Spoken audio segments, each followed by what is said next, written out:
Hello, my fellow Americans. Today I'm going to be talking about the era of disillusionment and its effects on our beloved nation.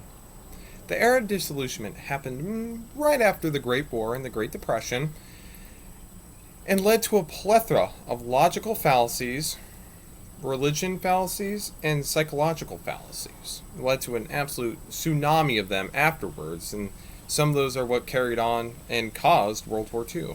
I'm not going to get into that now specifically, but I'll get into the era of disillusionment now.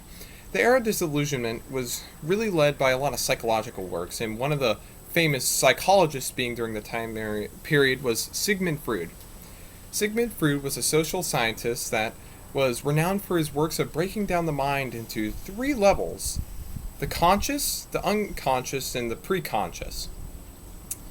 The conscious mind was the thoughts in the now, like me thinking about what I'm going to say now. The unconscious was the pains and turmoils of one's life, and the preconscious was the thoughts of the past and your memories.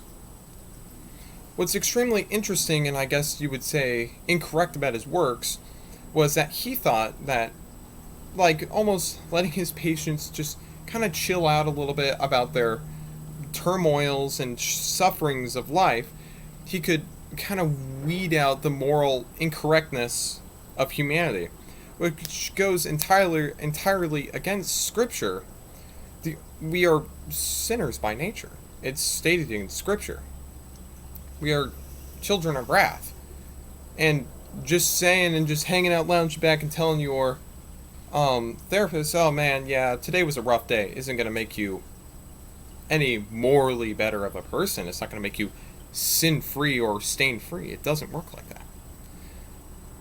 Another part of the era of disillusionment was the promotion of eugenics. Eugenics, in a nutshell, are basically the controlling of reproduction by people within a nation or wherever facet of government it is. It's the government controlling who can reproduce, which is just entirely scary and tyrannical by every means, and it is void of all morals and just downright disgusting. It quite honestly is. And finally, during the time period, there was a major issue regarding philosophy. Philosophy is one of the, I guess, major facets in society, and it's extremely important to how we behave. And during the time period, there's a promotion of quite honestly meaningless, like, psychology. A lot of psychologists believe that life is just meaningless, moralless, and that you can form your morals into what you want, to choose your own story.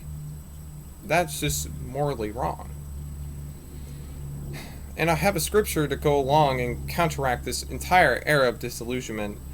John 3:16 states, quote, Jesus said to him, I am the way, and the truth, and life, and no one comes to the Father except through me.